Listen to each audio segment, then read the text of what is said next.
Okay, you guys are good to go. Good evening, everyone. Thank you for joining us today. I'm so happy to have Councillor Glen Finstad with me tonight to share some of the news and updates for the City of Leduc and answer any questions that you have. Really happy this week after the Premier announced that Alberta is going to be open for summer. It's great news.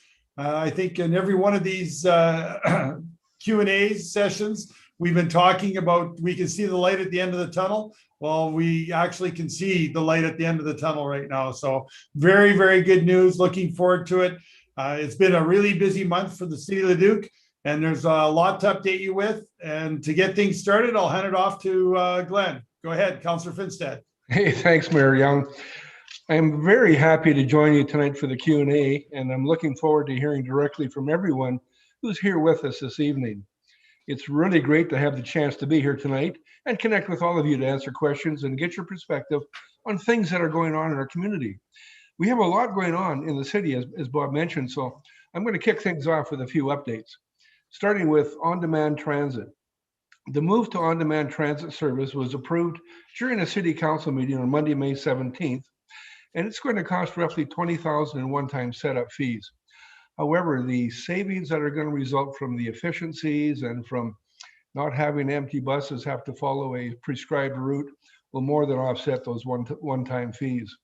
So transitioning our local service to on-demand transit supports our commitment to plan for the future as our community continues to grow and develop. Using existing bus stops and new virtual stops, the on-demand service is expected to launch this summer and will offer a variety of benefits to local riders and those coming into the area from around the region, including increased pickup and destination points in Leduc and Nisku business parks, stops that are closer to where you live and work, flexibility to book a trip for the time that is most convenient for you, and more efficient and easier connections to Route 1. That's the commuter route that travels to Edmonton and Amazon. The on-demand service will offer trips within the City of Leduc and the Nisku Business Park, and is expected to operate during the same time periods as the existing fixed routes, weekday mornings and afternoon peak periods. That service will replace local routes 2, 3, 4, and 5. So with no fixed schedule or route, transit riders can choose their pickup times and locations by booking their trip through an app, online, or through a call center. How convenient is that going to be? The cost to use local transit in 2021 will not change. However, fare prices will be evaluated on an annual basis, which is our usual process. So for more information, please call 780-980-8444 during our regular business hours of Monday to Friday from 8:30 a.m. to 4:30 p.m. or just submit your question using the Leduc Transit contact form at any time. So as a note, the impacts to Route 1 and 10, these will be additional early morning trips will be added to Route 10 to replicate the morning Route 3 service to the Edmonton International Airport.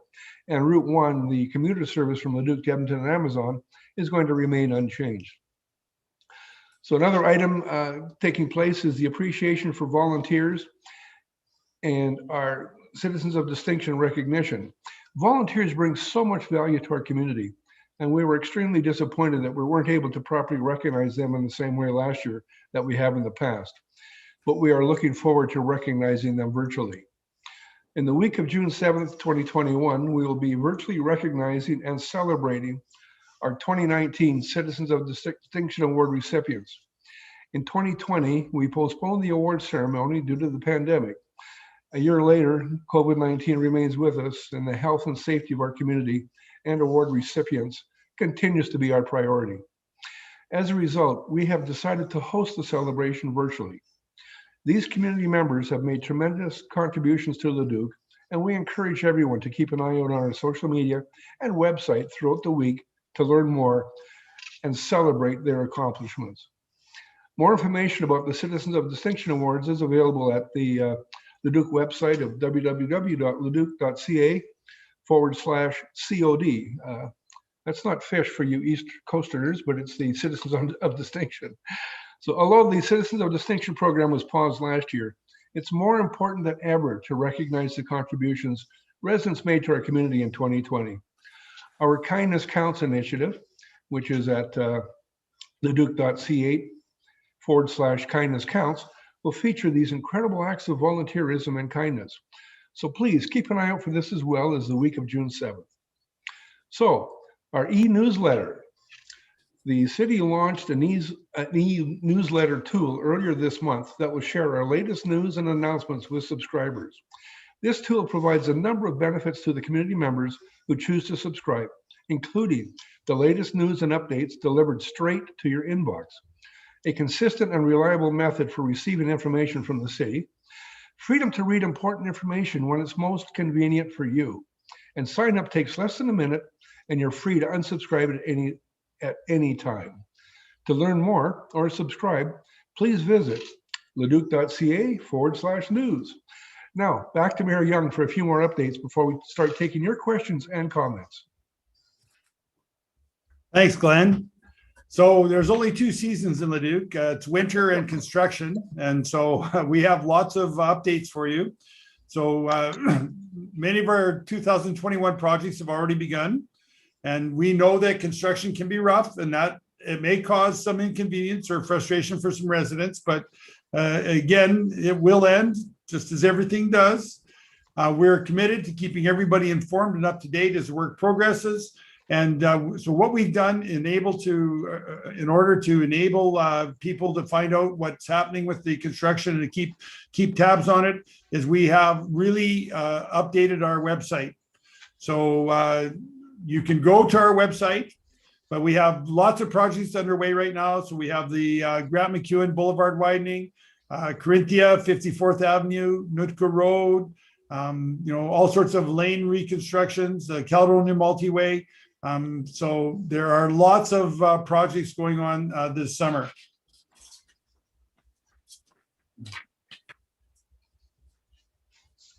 A number of other road work projects and community development and maintenance initiatives will begin soon. So I encourage you to visit www.leduc.ca/construction to check out on our interactive map where construction is happening and deals on our details on the project progress. If you happen to see a non-emergency construction concern, you can let us know by using our new reporting tool, also found at our website underneath the map. So thanks for your patience and understanding and cooperation as we work to improve Leduc's infrastructure and support the growth and safety of our community. The other thing that I want to highlight today is that we spent some time at the Meadowview, and we're really proud to announce the Habitat for Humanity.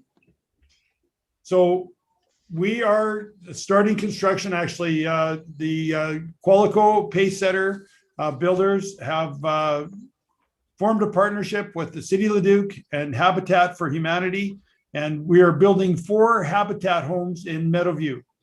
And so those homes will be finished this fall, and they will be available for local families in need of affordable housing. So we'll absolutely love our partnership with Habitat for Humanity, Qualico Pace Setter, and this is an option that we have to offer affordable housing in Leduc. So this morning when we were out there, you can see the crane. So they were just putting up the pre-built walls. They were delivered on site, and probably now they're already up. So construction is expected to be complete before winter, and the recruitment of eligible families is currently underway. Families interested in owning an affordable home through Habitat can visit the website hfh.org for more information or details on how to apply for becoming a Habitat homeowner. And one of the things that I love about Habitat, and we have 7 homes previously that were constructed by Habitat, is that there will always be a Habitat family in those homes. So when a family, when they build up equity and they're able to move on to a larger home, what happens is that the Habitat buys them out so they don't lose anything, and they put another Habitat family into that home. So right now we have 11 Habitat homes in Leduc, and we will always have 11 Habitat families in our community. It's just a phenomenal program. One of the perks of being a mayor or council is that when the family is ready to move in, we're there. And when you see the joy and excitement of a family being able to move into possibly their very first home, it is absolutely amazing. So really happy to partner with Habitat and with Qualico Pacesetter in the Meadowview district. The other thing that we'd like to talk about tonight is our economic development has produced another video. This is the Innovation Lives Here video. And so this highlights or puts a spotlight on 6 of our newest small business. It tells their story, and it's been really tough through the pandemic. And so without further ado, we'll play the video. QuarryShops.com was created during the COVID pandemic as an answer to a problem a lot of local businesses were having, competing with big retailers like Amazon and Walmart. Overall, the business owners in Leduc have been wonderful to deal with, very supportive and very, very nurturing of the community overall, not just their businesses, but all of Leduc businesses. We opened Jard in July of 2020. It is an eco-friendly, low-waste store, which means that you can come in and refill a lot of your products at our refillery. Our landlords here at Block 50, they've been really supportive of us. The chamber in the city has been really positive. The chamber reached out right away when they heard we were opening, and we did our ribbon cutting, which was so much fun. Running the restaurant during the pandemic has absolutely been a roller coaster. You have to be able to react so quickly. We've had some successful collaborations during the pandemic with other local businesses. We did a Fire and Dine event in partnership with Under the Sun Glass, where a couple could go and experience some glass working and have a taco dinner and a couple glasses of wine, and that was an excellent partnership. The City of Leduc has enabled us to extend our patio. They made it so easy for us. Same folks came in week after week after week. That's really what got us through the part where we were down to just takeout. I traveled around and worked throughout Alberta, and I don't know of another chamber that is quite as energetic and dedicated as this chamber is. We have private office space, dedicated desks, an open flex lounge, meeting room space, as well as virtual membership options for our community. That's always been the premise of the Lighthouse Co-work, is that we're about creating community, creating relationships and connections. Leduc is home. 95% of our business was residential and about 5% commercial. And since COVID, we've probably shifted to about 70% residential and 30% commercial. Our plans for expansion are to grow very, very rapidly. As fast as we can get the word out, we will be ready to open new cities. We definitely want to bring in more bulk products. That's the backbone of our store. So not only home goods, but also more bulk food. The bulk kombucha bar, that has been a big thing for us. We're wanting to do that. So we just had set up in our app that you could order it for delivery. With a delivery fee, you could put in a tip. Our driver would get the entire delivery fee, the entire tip. And that way, when somebody orders a delivery, instead of 25% going overseas, that fee and that tip goes to a local person who's in our community, and you're helping your money stay local where it really needs to be during this. You know, we had some up and down months over the last year and a bit, but overall, it's actually been a great year.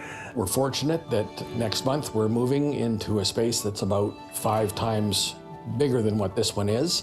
I'm thankful for the community that we get to do business in. It's huge.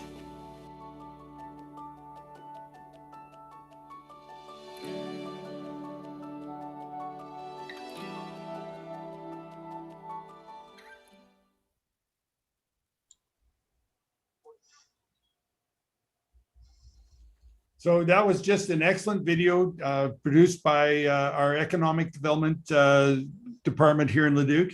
And it tells a story about 6 of our local businesses.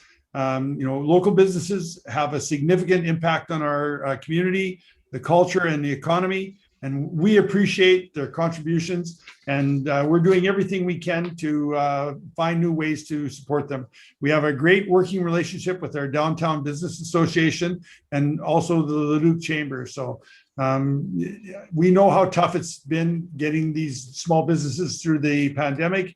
And like I say, our council is very proactive, and we've found many ways to help them out.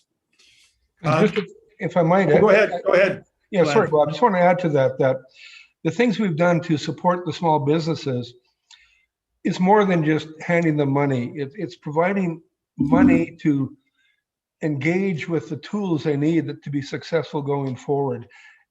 I mean, you can give a business owner a couple of $1,000s, and it really won't even cover the rent in a lot of cases. But if you pay for the tools that they can use, whether they're the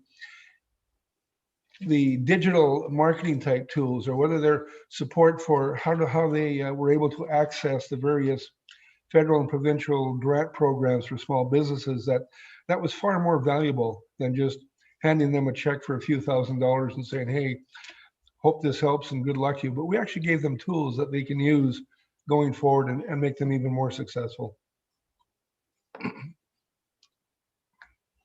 Thanks, Glenn.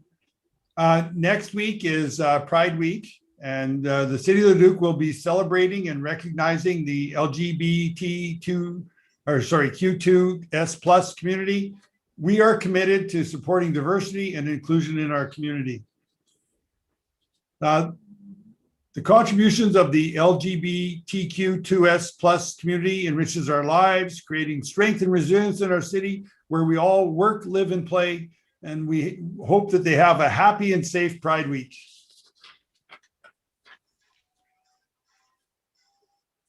We've got several more of these live Q&As scheduled over the next few months, so I hope you'll join me again on June 29th for the next live stream event.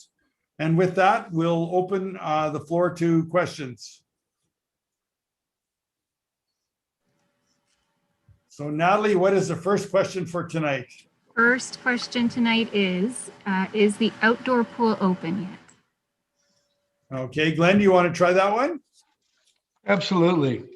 Well, the outdoor pool traditionally tries to open around the May long weekend. And obviously, it didn't happen this year. We're just waiting for final approval from AHS that will allow us to reopen.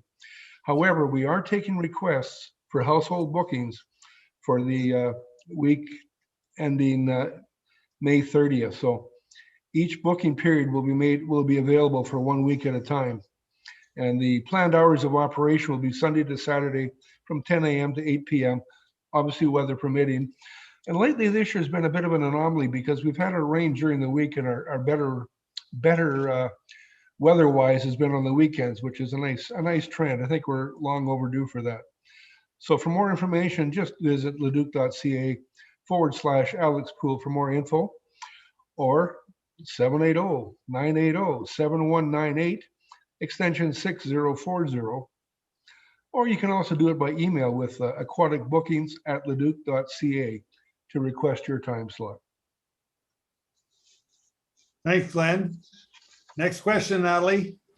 Yeah, next one says, Edmonton allows alcohol in the park. Since we can't visit our friends, can we have that in Leduc too? Okay, that's another good one. I'll take a run at that one. Yeah. This has been brought to council's attention. We've asked administration to provide a report and get back to us. On a personal note, the emails, the phone calls, the conversations I've had around the community most people are not in favor of it. But to be fair, we would rather wait to hear from the RCMP and what our administration has to say before we jump into a thing. There's a few parks around that might lend themselves to such an idea, but nothing has been decided. And we're a council that likes to assess all the facts and information before just jumping into a decision. So this topic will be no different, and it's likely to be polarized. There's going to be a lot of people that are going to support it, a lot of people that are going to be against it. So if you've got your views, let us know. It will obviously help us when it comes to decision time. That's a good point, Glenn. And I think the other thing too that's important to know is that there will be in some of the communities, because we're really making it easy to do outdoor patios for restaurants. And so there are, I know that there are some neighborhoods where we have strip malls, and they're looking at putting some outdoor patios in those neighborhoods. So, we're certainly, when it comes to our parks, we're not going to leap before we look, and we're going to take a careful, and the nice thing is we can sit and watch Edmonton and see how it's working out there before we have to do anything here. Again, I don't think it was a burning issue in the city of Leduc, but they're doing it in Edmonton, and so there was some interest for it in here in Leduc. So we will explore and take a look and see what happens, but stay tuned. Next question, Natalie. Yeah, next one says, I saw the sign across from the junior high school. Do we know who built that sign? And is it true that we can't build our houses in Leduc because of airport noise? That is insane. Another good question. So this has to do with AVPA, or the Airport Vicinity Protection Area. And so what it does is it restricts the things that we can or can't do with land use in the city of Leduc. We are right now, the noise exposure forecast contours are being changed. And so we're hoping that in the very near future that there are going to be changes that will allow us to do some development and some infill in some of these areas. Right now, as the current AVPA restrictions are in place, it is not possible to expand the footprint of the houses that were there. And so, but we're really confident that within a very short time that we're going to have the ability to do some of the infill in areas that previously couldn't. So this is another one where, again, you'll have to stay tuned, but we're really confident that we're going to get some changes here in the near future. Just to add to that, we really appreciate the efforts of the private citizen that took the time and expense of their own to erect the billboards and help to draw attention to the fact that the AVPA has been very restrictive on our ability to develop over many years. And this council has been very, very aggressive in terms of trying to get some changes made that will allow us to develop in a manner similar to most other communities are able to. So we realize the airport is a benefit. We do not want it to become a negative by any stretch of the words. We want it to maintain its 24/7 operation. And we're just really looking forward to the cooperation of the airport and the provincial government in making the changes that make a whole lot of sense for our community. Yeah, and AVPA is provincial legislation. Edmonton and Calgary are the only two airports in Canada that have such legislation. And it was designed to make sure that the airports are able to keep their 24/7 operations. And the city of Leduc, we couldn't agree more with the 24/7 operations. We just want to see a few changes so that we can infill and develop the way we should be able to. And no way will it negatively impact the airport or the operations of the airport. Next question. Next one says, will there be Canada Day fireworks this year? What is the plan? You want to take that one, Glenn? You bet. We fully intend to have a complete fireworks that were postponed or canceled last year. So that part's a go ahead. The whole scope of the Canada Day celebrations are going to change. Not going to have that big outdoor concert that we're so used to that most people enjoy, but we're planning on having, stay tuned for some more events, but we're planning on having a few localized entertainment type scenarios throughout the community on Canada Day. Canada Day celebrations are very important to this community and have been for a long time. And our celebrations have traditionally drawn people from way outside the city limits or county limits. And we certainly hope that we can get back to that type of scenario next year, but we're going to work with the best that we can for the coming year and not have to worry about doing the, even though it was advantageous, about doing the virtual show that we had last year. Yeah. Again, Canada Day is one of the highlights in the year for the city of Leduc, and it was really disappointing last year that it was canceled. With the restrictions, the way that they're coming off, and our open for summer announcement by the premier, we probably could have had a concert, but when you're planning these events, it takes months of organization and work to get them put in place, and so there is no way that 2 or 3 months ago that we would have been able to predict that we would be open for summer. And so what we've done is we've made some other plans. It won't be our typical Canada Day celebrations, but it will still be fun. And I know that what'll probably happen here is we've got some groups to be going around to different neighborhoods instead of having the one big show at the LRC. So you know what? We'll get back to it next year. Next question. Next question says, I know that the city had a grant for small businesses last year. Are you doing anything again this year in 2021? I'll take a shot at that one. Yep. So this year we have worked in concert with the University of Alberta and their Commerce Graduate Program. So the Economic Smart Recovery Task Force will be launching their Get Digital E-commerce program for small businesses. And this will pair small business owners with students from the U of A School of Retailing. We're going to conduct an audit on the business's online presence and e-commerce capabilities. So student digital consultants will provide local businesses with up to 12 hours of service to support their digital expansion at no cost to the business owner. So starting June 1st, full program info and applications will be available at gettingbusinessdigital.ca. So again, this is one of those programs that we chatted briefly about earlier, where we're not just putting money into the hands of the small business owner and allow them to pay a month's worth of utilities or a half a month's worth of rent, but something that's going to be ongoing for their future success and building upon that success. And those are the kind of initiatives that really make sense for our community.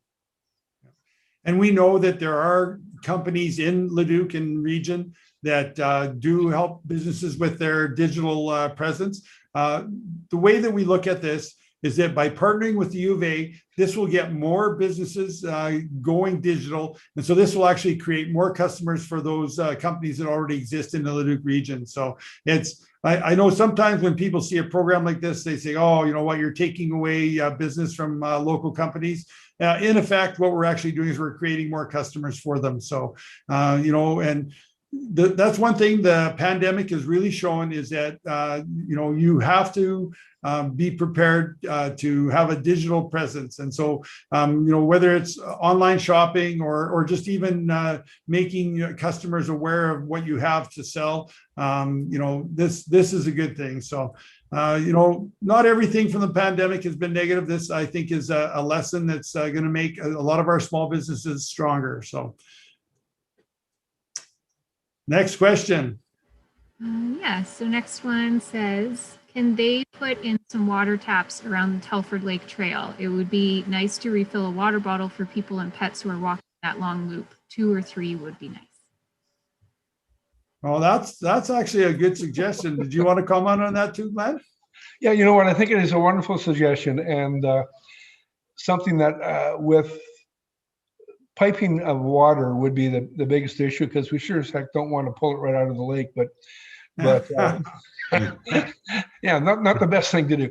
So that would be probably the thing to do. But I think what we'll do is have our engineering department look at it and let us know if that would be feasible, because I know it's a long, by foot, it's about a 2-hour trek around the lake. By bike, it's about 45 minutes to an hour or so, depending on how quickly you're able to navigate it. But that would make a lot of sense. The same as we've got the toilet facilities and things out there, we need to look at something with regard to fresh water. It makes a lot of sense.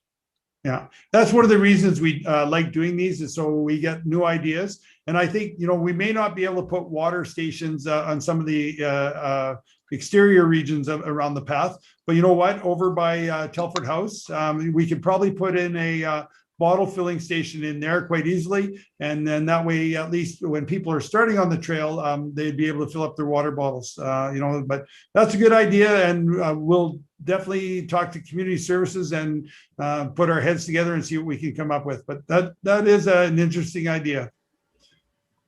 Thanks, Natalie. Next question. Yeah, so next one says, it's getting hot, but we can't travel. What outdoor amenities are available right now? Did you want to take that one, Glenn? Sure. So this coming month, June is Parks and Rec month, and there's no better time to get outside and enjoy the many beautiful outdoor spaces that Leduc has to offer. So as part of our Go campaign for this month, we're highlighting Fred Johns Park and all of its amenities. So it's a great spot right in the middle of our city to enjoy the fresh air, sunshine, and even have a picnic. It's 63 acres. Fred Johns Park is one of the largest green spaces in our city and features many opportunities for outdoor recreation, including ball diamonds, playground, disc golf course, fishing, wildlife and bird watching, walking, biking trail that connects to the multi-way system, the barbecue area. And so far this year, we've seen close to 26,000 people who use the Telford Lake trails. About 40% are cyclists and about 60% are pedestrians. So an interesting fact, in normal years, we empty garbage cans about once a week on those trails.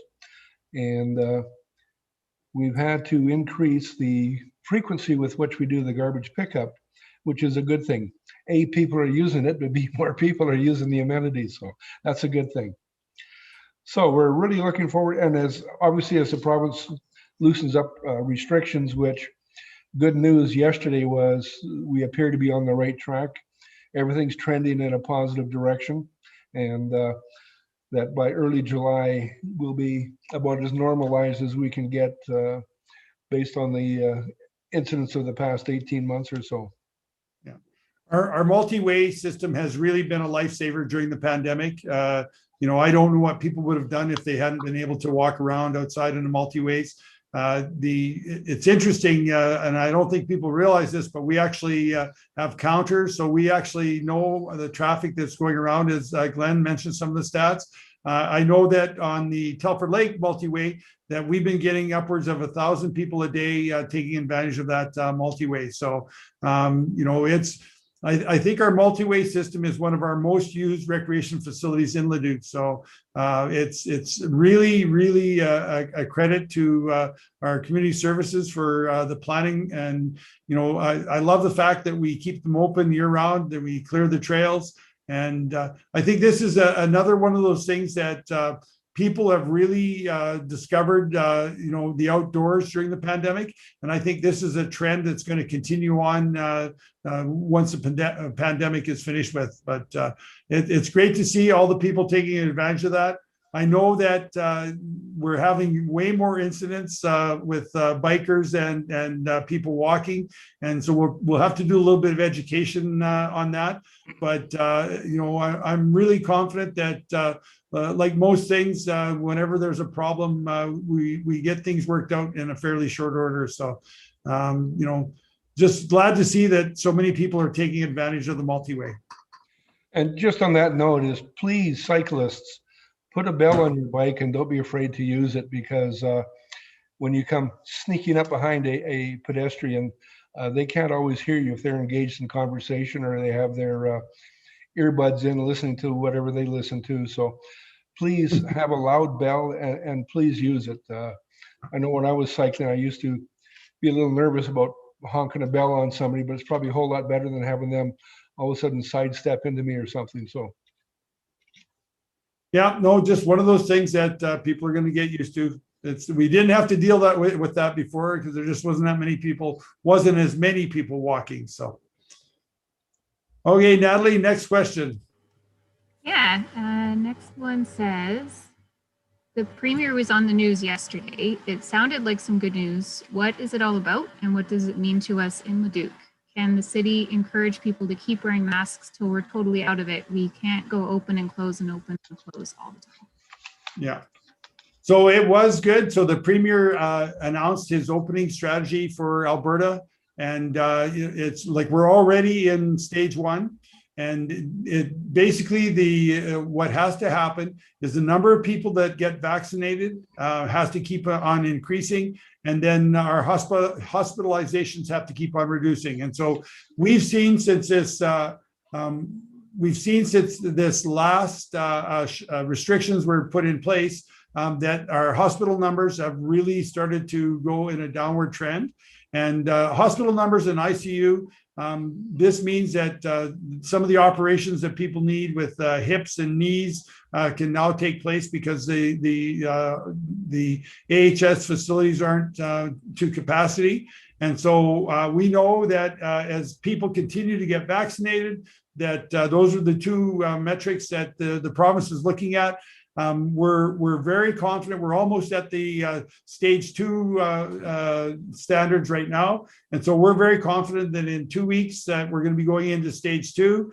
And that means more things open up. And if things keep on that downward trend and more people keep getting vaccinated, June 28th will be the last day that we have any restrictions. So it's the Premier's intention that we are back to normal, no restrictions in July. And what's going to determine that is the number of people that are getting their vaccine. I hope, and I'm fairly confident that everybody I know, as soon as they can, they're getting in and getting their, actually, I know a lot of people now that are even getting their second shots. And the sooner that we get vaccinated, that'll be when we can get rid of the face masks. That's when we can get rid of physically distancing, and that's when we can get back to normal. And so it looks like the CFL is going to return this summer. It looks like concerts are going to return this summer. But again, this is all going to depend on people getting their vaccination. So I really, really want to urge people to make sure that they're going in, getting there. It's so easy to do. You can go online, you can make your appointments, and with the number of bookings that we have right now, if it continues on that same path, it will be open for summer. So I don't know, Glenn, if you want to chime in on that. Yeah, it's contingent on the numbers. And I know doing the math, numbers are very low compared to our overall population, but the Premier has spoken. Our target date is early July for full reopening. And it's just going to take the cooperation of everybody. If you're not feeling well, please stay home. Do follow as onerous as they appear, please do follow the AHS guidelines, and keep not only yourself healthy, but your neighbors and your friends and people you come in contact with, because the only way we're going to get back to normal is to have the restrictions lifted. The only way the restrictions are going to be lifted is if the numbers keep trending in that very positive direction, which is downward. Next question, Natalie. Yeah, next one says, will outdoor patios return after yesterday's announcement? So that, I believe, is in phase 2, which will be happening very soon, that along with increased capacities from the 10% to the 15%, that both indoor and outdoor dining is supposed to be taking place in phase 2. And we're just a matter of probably a couple of weeks away from that happening. So all the restaurateurs and hospitality workers out there, thank you for your patience. Thank you for hanging in there. And I know how devastating it is on your industry and on the individuals as peoples and households. It's just please be patient. It's coming, and we're doing everything we can to make sure that we can open on time and that the AHS guidelines are being adhered to. Yeah, and I believe on Tuesday, the outdoor patios can reopen for 4 people to a table. And 2 weeks later, if the vaccinations and the hospital numbers keep going the way they should, we will be able to return to indoor dining with 6 people and to a table. So we're headed in the right direction. And like I say, make sure you're getting your shots. And, like I say, by the end of the month, we should be back to regular dining and patios. And actually, I think that, this during the summer, having the outdoor patios, I think that's going to be a nice option to have as well. Next question. Yeah, next one says, what is the latest on 65th Avenue? Okay, so I guess I can take that update. So Bob's the most up-to-date current person on that one, but Yeah. we're just all hoping for some good news here, Bob. That's right. You know what? Like I've spent a lot of time on 65th Avenue. Very happy to say that we've gone to the next phase. So we have a funding commitment from the Alberta government of about $33 million. What happened is in the past, we put in an application to the Northern Trade Corridors Fund for about $49 million. The provincial government decided on this occasion that they would put the request in. They feel more confident in getting the grant than if we put the request in. So they've put the request in, and it's now gone to the second phase of the process. And so what's happened is the federal government is reaching out for more information. And so we're very confident that before this construction season is finished, that we should have pilings in the ground. And so, nothing goes as quickly as we'd like it to go. But again, this is going to be a good news project for Leduc. It's going to open up airport lands. It's going to open up north, or like our North Leduc. We have an opportunity there for a business park that supports airport logistics. And this is going to create thousands of jobs and millions of dollars of investment in our community. So it's a good news project. It's not happening as fast as we'd like it to happen, but we've been trying to get 65th Avenue built for 20 years. So we're very close to having shovels in the ground, and hopefully that within the next month we should have some really good news. I've been meeting with several ministries from Ottawa, and they know about us. And I think they're trying to do everything they can to help us. And we just have to wait until we get some really good news. And this is the closest we've been on that file probably in over 20 years. I know about 8 or 10 years ago, I asked a former MLA about 65th Avenue and when we could expect it to happen. And he unequivocally told me that it'll never happen in our lifetimes. I thought, last time I'm voting for you, fella. And now to have it this close, it's never been this close. It's never been on so many people's minds that we can almost taste it. It's that close. So I know Bob is just pushing as hard as he can to everybody he can. And the rest of our efforts have been somewhat curtailed because we just don't have the same personal contact we had with ministers and MLAs and people of influence that we had in the past. So that's one thing I'm really looking forward to, is be able to go and do the networking that I did before. I've tried to do a few virtual networking things, and it's just not the same.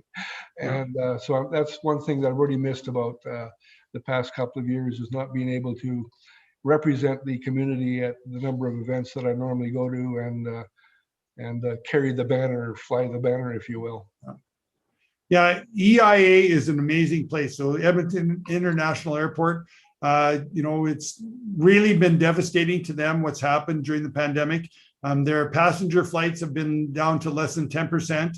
I know I flew a couple times during the pandemic, and it's just like walking into a big empty cave at the airport. And so, but I'm confident that once people can start flying again, and the restrictions are lifted, that we're going to see a very quick return to the numbers of people. I think a lot of people are really anxious to start traveling again and get some vacations in. And so as soon as it can open up, you're going to see the number of people flying increase drastically. One thing I will say is that before the pandemic, you basically had to go on a tour of the airport about every 3 or 4 weeks to see all the things that were changing and going. And I know that, we've been, because again, Leduc benefits greatly from being so close to the airport. And so we've taken many MLAs on tours of the airport, working with EIA. And like I say, it would always amaze me, a month later, how many things had changed from what we saw at that time. And it's amazing. So the MLAs, because again, they meet at the Ledge in Edmonton, and so they drive by the airport, probably weekly, and they don't realize when you're driving by the airport the amount of things that are happening on that property. And so by taking them and actually getting a tour of the airport, Myron and Lynn and Steve and Tom, they do such a good job of promoting the airport. That it really is an eye-opener when we can get MLAs, or if we can get federal MPs to go on a tour of the airport. It's always eye-opening for them. And like EIA, during the pandemic, they are the shortest route over the pole. And so all the PPE from China, came in through EIA. And they were crucial in keeping us going during the pandemic. So we'll be really happy to see their passenger travel start to get back to normal. And once things start to get back to normal, you're going to see again, really with the 65th Avenue interchange going in there, it's going to be, I predict, a real little boom.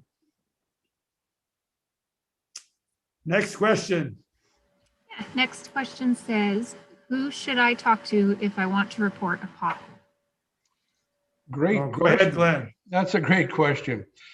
So when it comes to reporting potholes, we appreciate the help that residents are able to give us. So if you do happen to notice one, let us know through our report it tool online, which is leduc.ca/report-it, or just call us at 780-980-7133. Now, there is a section of 50th Avenue that passes under the QE2 overpass, kind of heading north into Edmonton. And I know that that road is always a bugaboo for me whenever I head into QE2 north. That, unfortunately, that little chunk of road is a responsibility of the province, and they don't take too kindly to us when our crews kind of go out and patch up the potholes. But I think we've been known to do that on occasion.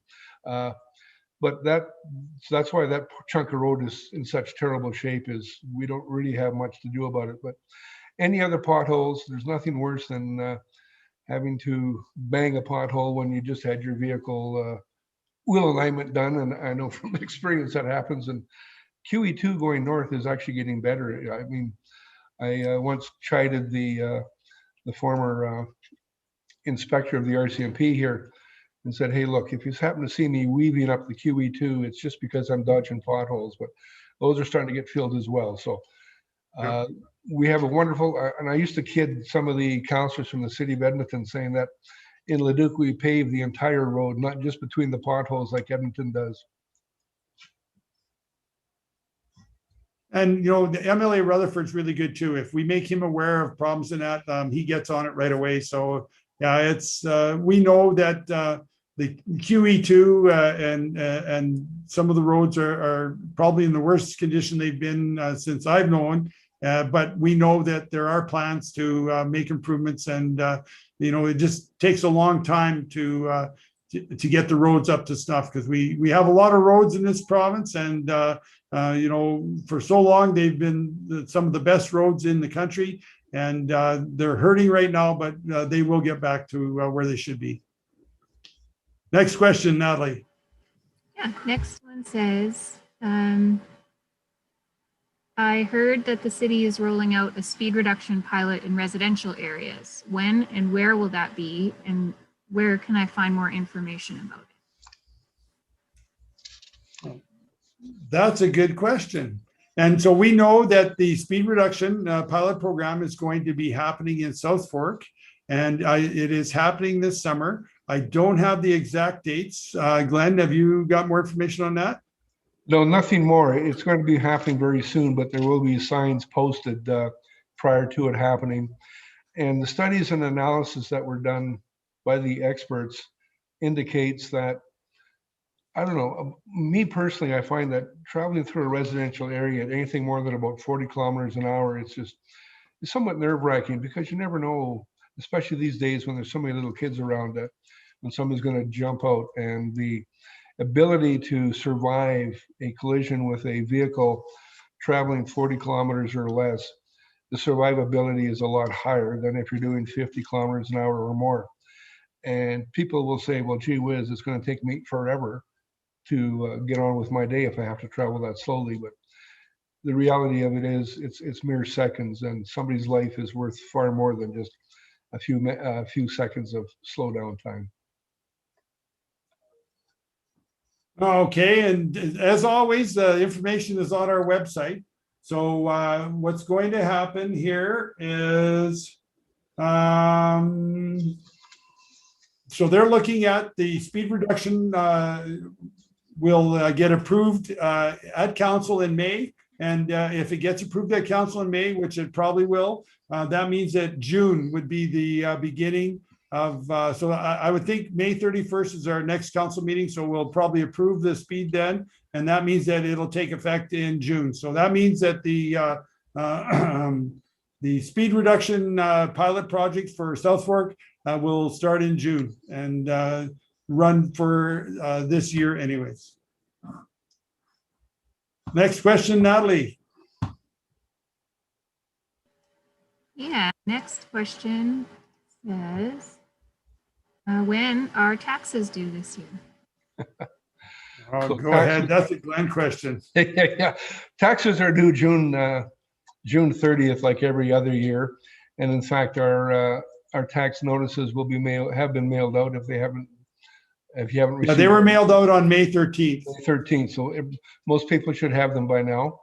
And for most people, there was a very minimal change in their taxes because of the decrease in assessed value last year. So most people had zero tax increase. Some people had a minor reduction, and very few people had an increase. So they're there. So there's June 30th.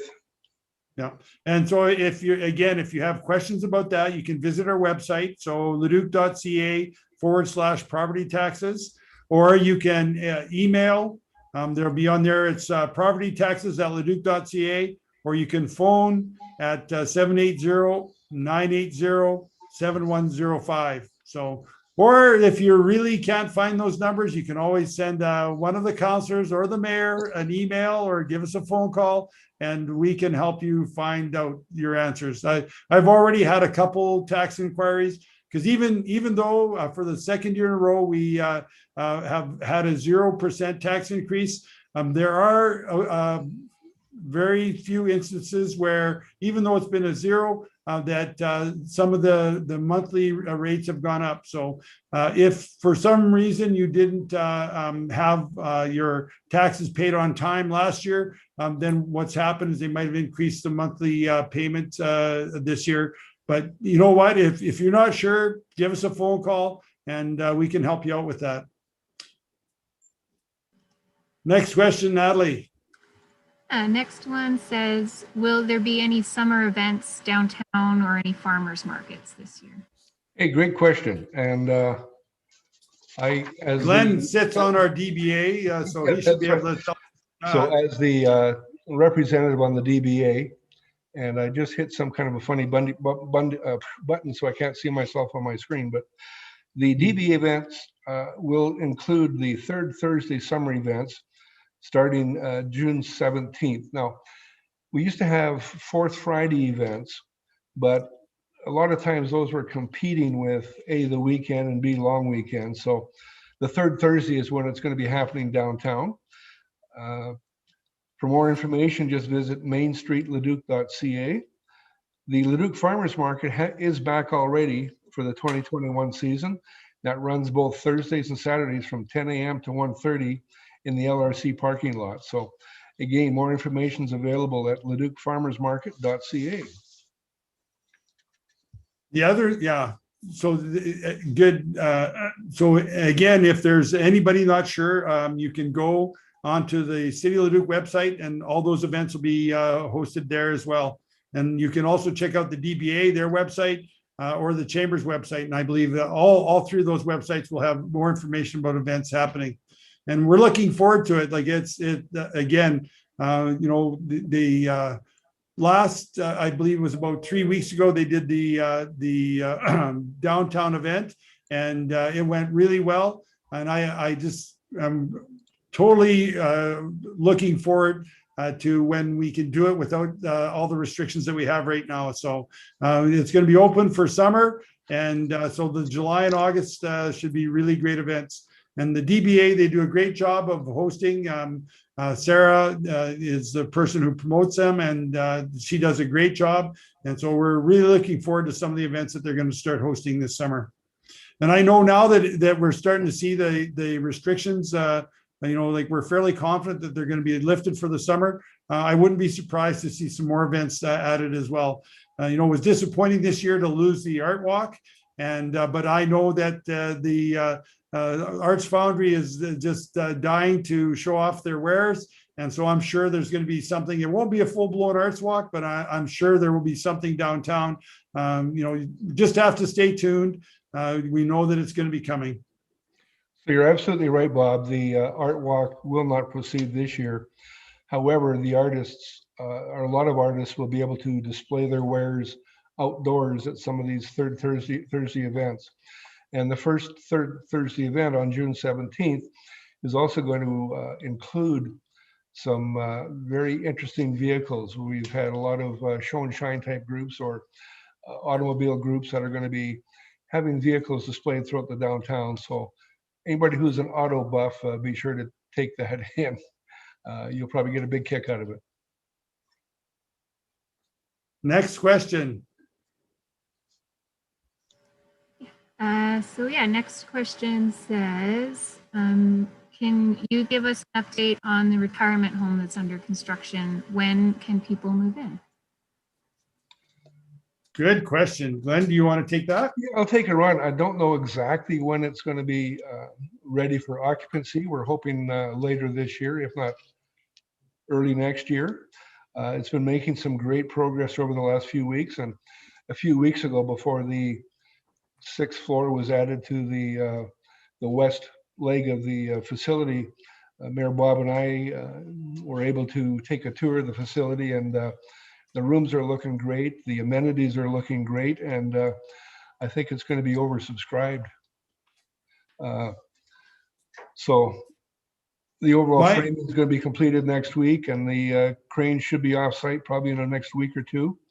And then they'll start preparing the site for concrete and paving. And it's going very, very smoothly. And then the inside work is all that's going to be remaining. Yeah. My understanding is they're looking for February occupancy. But again, that's something we'll have to check into and update people as we find more information on that. But it's looking really amazing. We went on a tour of it. It's one of the largest all wood construction projects ever done in the province of Alberta. And the other thing that's really interesting is that there's going to be a restaurant that is open to the public on the main floor. So residents will be able to dine in at the restaurant, or general public will be able to take advantage of that as well. So that'll be another restaurant that is in that neighborhood that we just didn't have in the past. So I'm really looking forward to that. They're also adding a very large outdoor patio type amenity to the east side of the building as well, and that's going to be pretty cool.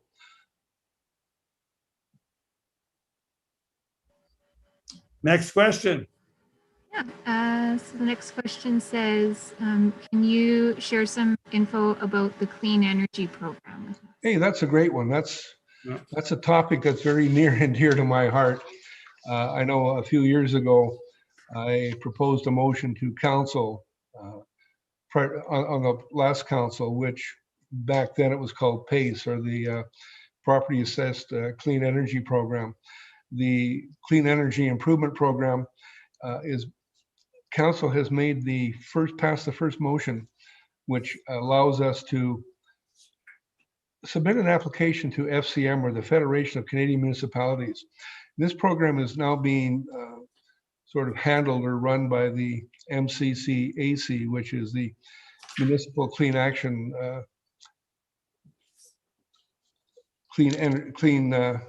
Action Center, and they're running it in partnership with FCM. Now, the reason that we only passed the first motion was, if our grant application with FCM is accepted, then all of the administrative costs to administer the program over the next 4 years will be covered by the grant. Therefore, there'll be absolutely zero net cost to the city of Leduc. And in essence, what the program allows one to do is undertake upgrades to your home in terms of energy efficiency, whether it's furnaces, hot water tanks, window improvements, solar panels, any other energy efficient methods that you can undertake. And the program starts with, hey, what's an audit of your facility to start with?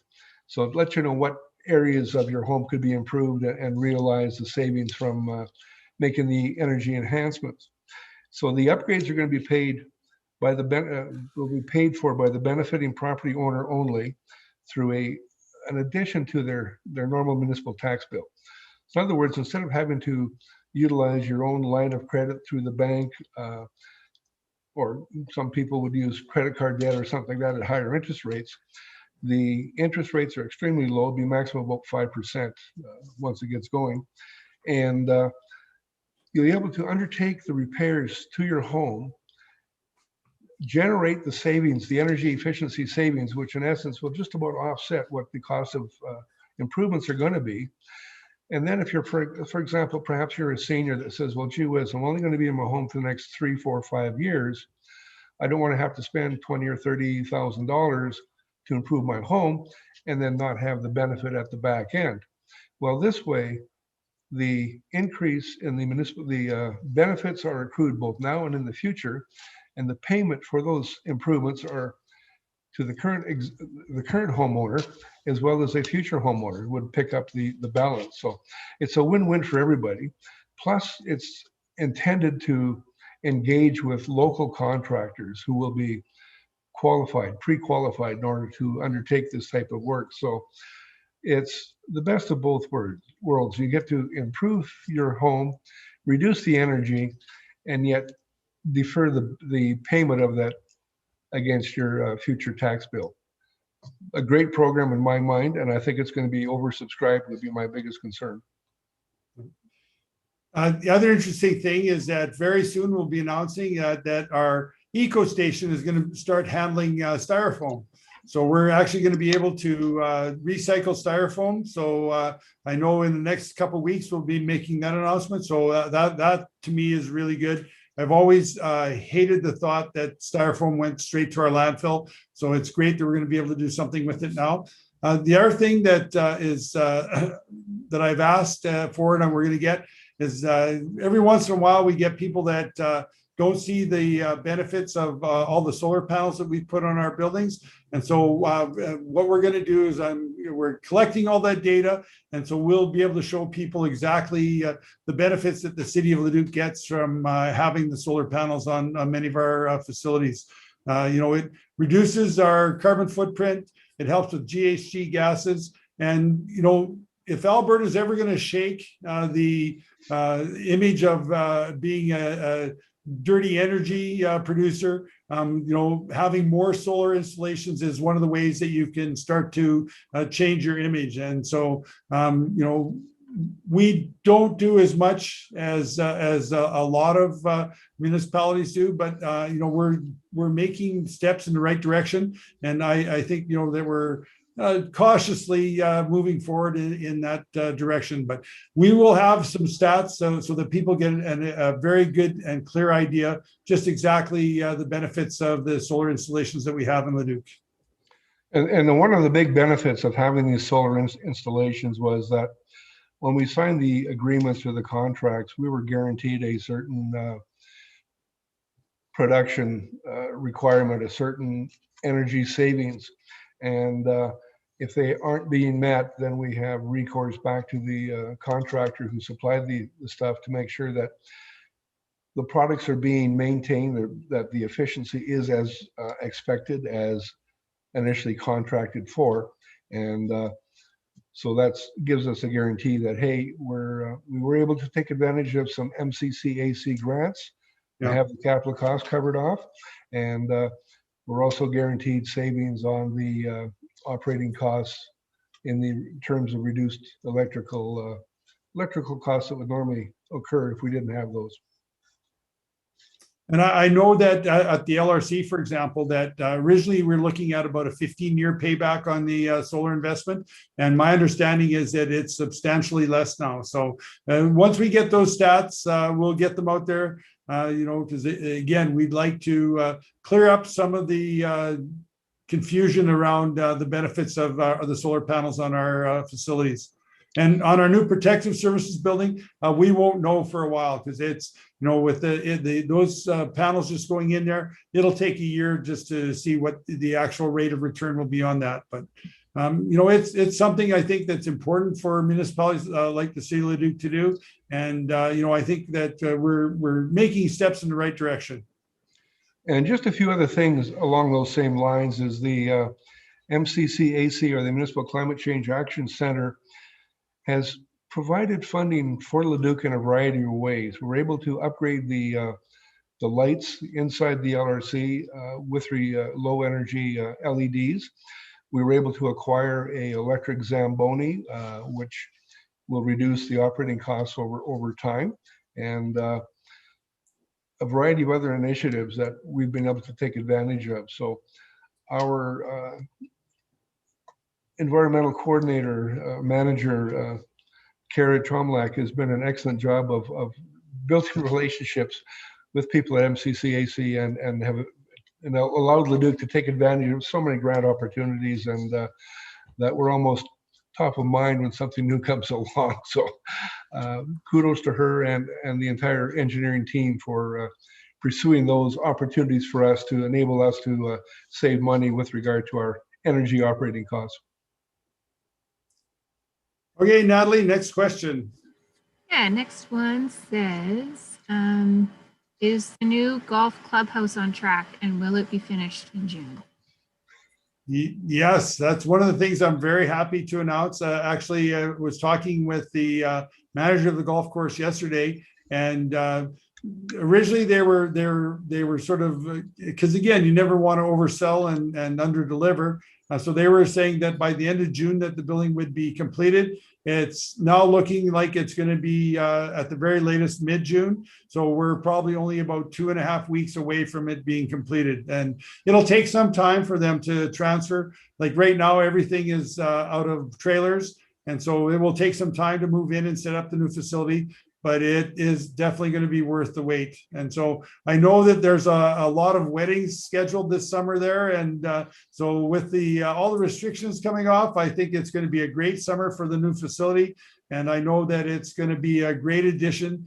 The city of Leduc, we have just one of the best reputations for having the recreation facilities in the province. And this is another fine addition to it.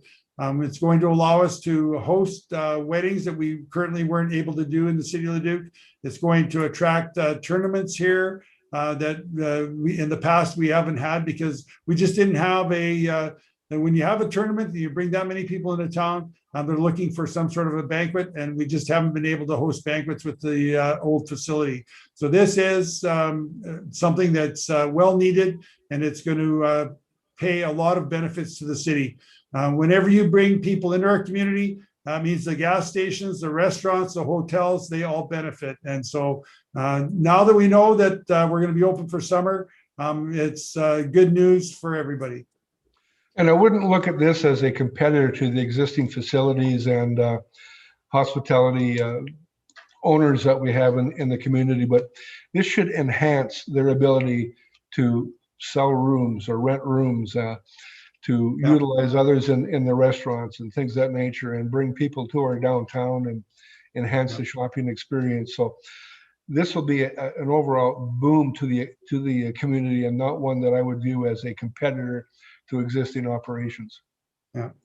And we know with all our sports tourism that, again, if you want to showcase your community and really invite people and show them exactly what we have here, sports tourism is one of the best ways to do it. So when you look at the value, I think back to the summer games when we had 10,000 people here over 4 days. How much money would it cost you to advertise on TV to attract that many people into your community? And that's one thing with the sports tourism, it brings people right into your community, so they get a firsthand look at what the community is. So this is, again, going to really benefit our community.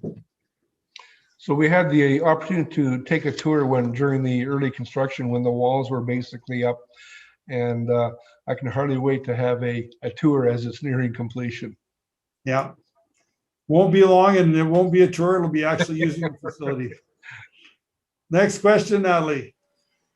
Yeah, next question says, sorry, I missed the first part. I just put the kids to bed. Can you provide some updates on construction, please? Oh, sure. We can do a quick. Actually, the best thing for someone is to go to the leduc.ca/construction.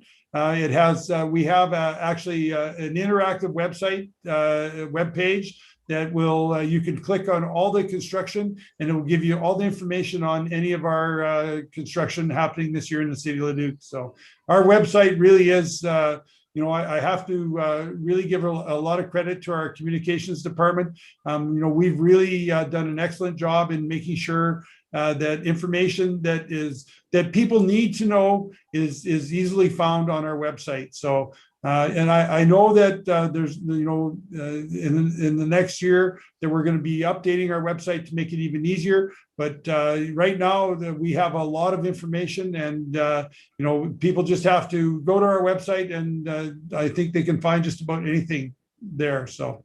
But again, really have to give a lot of credit to our communications department. They do an excellent job on keeping our citizens aware of what's happening in the city of Leduc. Next question. Next one says, can you tell me more about the Hens and Bees program? Oh, where's Lars when we need him? Hey, Glen? Yeah, so the Hens and Bees program is a pilot project that was intended to, we were hoping to have about 5 or 6 people that wanted to pilot the hen program, and then 5 or 6 people that wanted to pilot the bee project. And up until the pandemic, we were collecting applications on a fairly regular basis. So we will have to get back to you on that one, because I don't have current information too much as to where we're at. But it's a program that was asked for a long time ago. I know the former mayor, I used to chide him quite a bit because he was terrified of bees, and I explained to him that, well, bees aren't the ones you need to worry about being stung unless you're kind of like right in the middle of them. In fact, the former county manager, who once he retired got into the beekeeping business, offered to bring a hive into council and set it up during one of our council meetings. And the former mayor was absolutely ballistic that there was no way he'd have any part of that. So I'm sure our current mayor wouldn't object to something like that. No, I was a science teacher, so we're good with bees.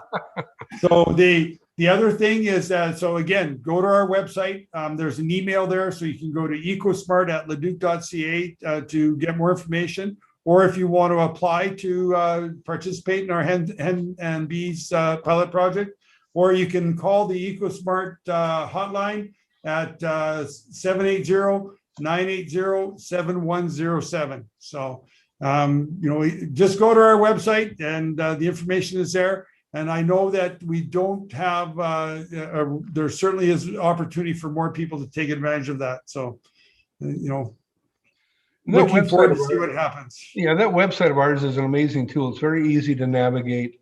If you're not sure what you're looking for, you just type in the search button of a topic, and it's amazing what pops up. So I know years ago when I first ran for council, that was a major bugaboo, was the sorry state of our website, and we've progressed far beyond those days. Mind you, technology and the staff that we have really added to the ease with which one can navigate. Yeah, no, I agree. Next question, Natalie. Next question says, I heard that the government has a new program for creating jobs. Can you share more information or let me know where I can find out more? Okay, Glenn, you want to try that one? Yeah, if you visit the Alberta government website, it's going to have the full details on there.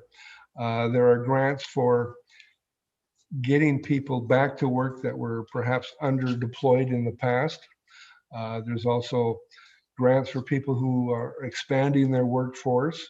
And again, the Government of Alberta website is going to be the best place to get that kind of information. And from our perspective, there's nothing, anytime you can do something to help the business community, it's a great thing, because small and medium-sized businesses are the lifeblood of not only our local economy, but the Canadian economy as a whole. And any supports that can be given to get people back to work in meaningful jobs is well worth it. And again, just the Government of Alberta website will be all the information you'll need from there, or chat with your accountant. Okay, next question. We must be just about getting to the end of them too, I would think. Yeah, I think we're winding down a little bit. Yeah. Next one says, will the e-newsletter include information about taxes, support, and resources available from the city? How often will it come out? Will it be once a month or once a week? You got that one, Glenn? We have it here somewhere. Yeah, I know. We kind of talked about it in our opening comments, and we did. Maybe Natalie can help us out. Was that weekly, Natalie? Is that when we propose to get the e-newsletter out?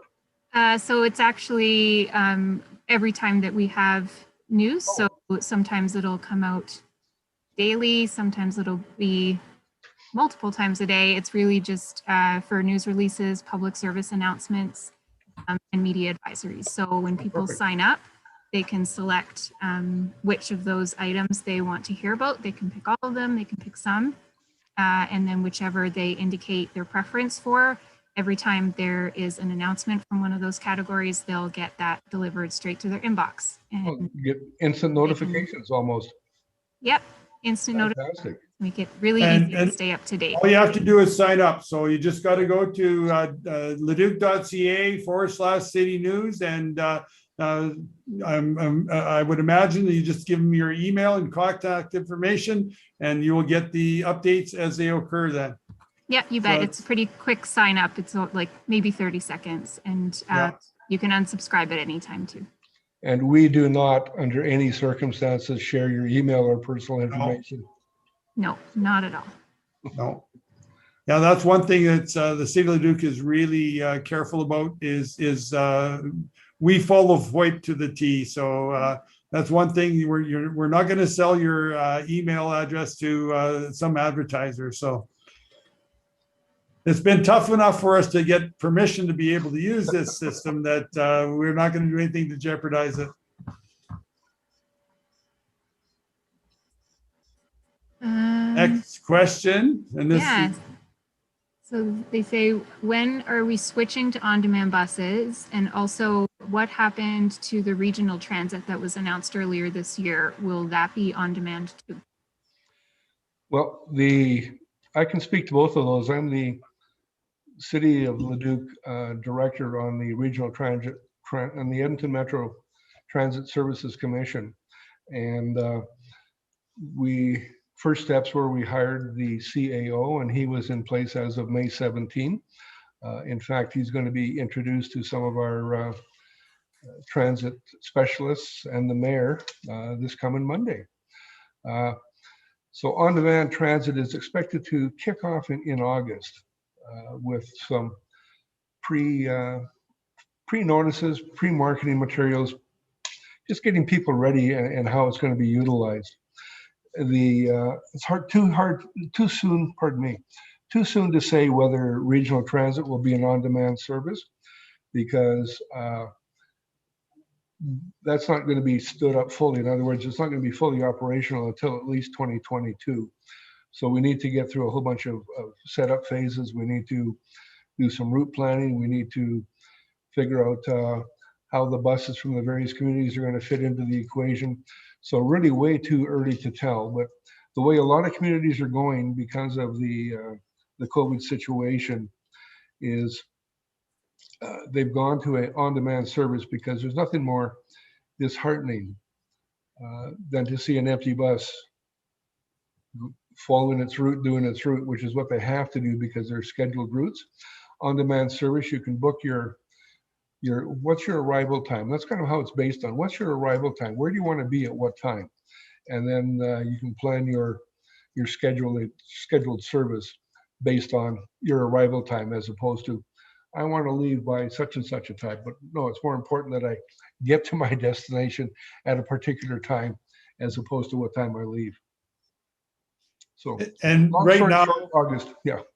Yeah, and right now we'll be working with Transit on Demand regionally or in our region anyways, I think for quite a few years. Like it's, the regional transit, the way it's going to roll out and it's going to take time. And we're already looking at ways that we can partner with communities like Kalmar and Devon and Beaumont.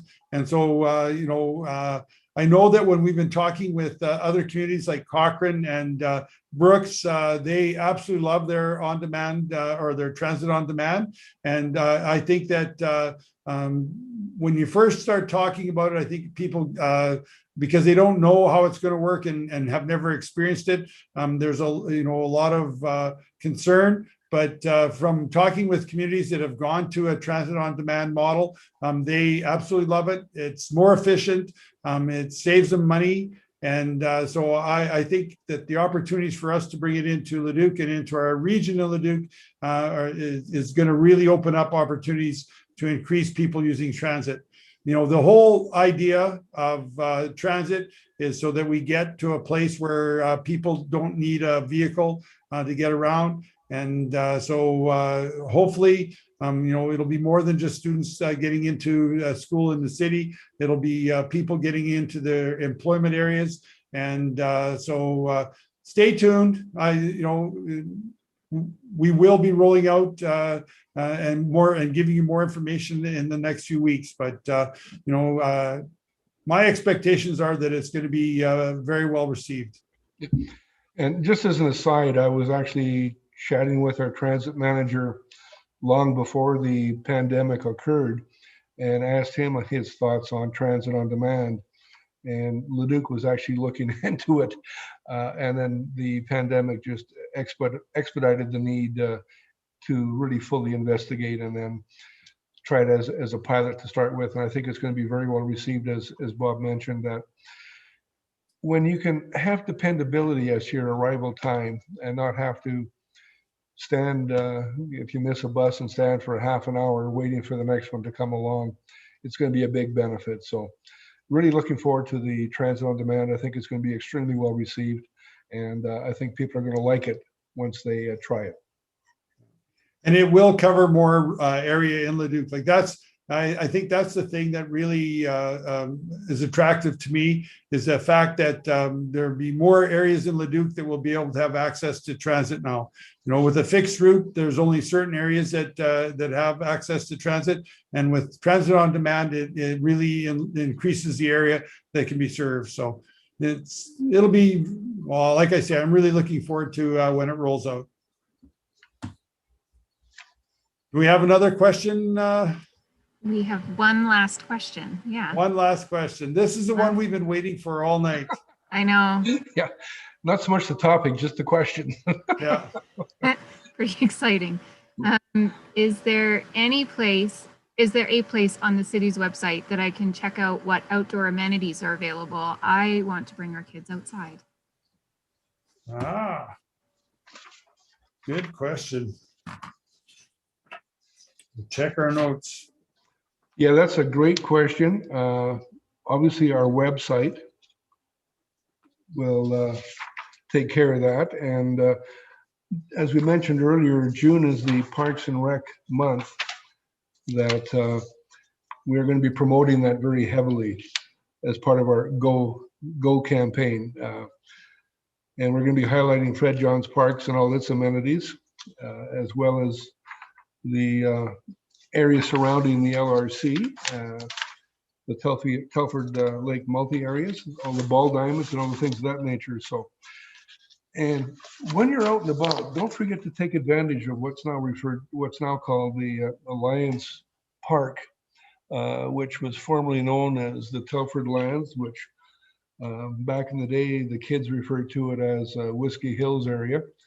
A fantastic area for just getting back to nature and checking things out and reliving the travesty and feeling the travesty of the air crash many years ago.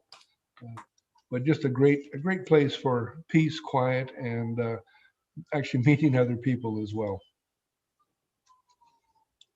Yeah, and all our ball diamonds and soccer fields and that are all going to be opening up. Like that's one thing, is that we made sure that during the pandemic that everything was maintained and ready to go, because we wanted to, the minute we get the word from the province and AHS that we can start using those facilities, we're ready to go. And so I know Tuesday that I've been hearing from some of the minor sports, softball, baseball, and soccer. And so I'm sure that right now that they're planning on how to use their facilities. And I'm sure now that the rowing, like I know that they've been open. So, the best thing to do is to check again with our website and then check with some of the groups that operate the facilities. But, we're excited to say that with our open for summer, with the plans that have been put forward by the Alberta government, that there is going to be a lot of activity outside. And I'm just glad I'm not one of the people having to start planning for all those activities right now. So I think we did our job just making sure the facilities are ready to go. We'll let them worry about scheduling everything for all the teams and all the groups that want to use them.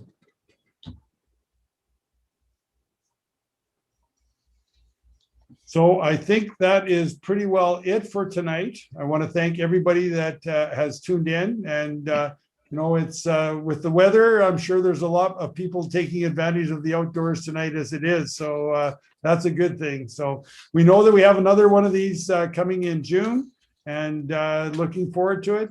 And the nice thing about this is, again, it is going to be recorded. So information that we presented tonight, it will still be available on the City of Leduc YouTube website. So thank you so much for joining us. Thanks, Glen. Thanks, Natalie. Thanks again, Sean and Alice, and our comms team, our amazing comms team. And, we really appreciate having an opportunity to share this information through our social media. So thanks, Glen. Just want to say thank you, Bob, for the invite. Had a lot of fun. It's just provides us with additional information and that we were able to pass along. And thank you for the opportunity. Really enjoyed it, and hope to do it again sometime. Yeah. And we are looking for ways like that. So I even think there will be opportunities for us to have even more interactive council meetings, but that's in the future. So again, thank you, everyone, and have a good night. Good night.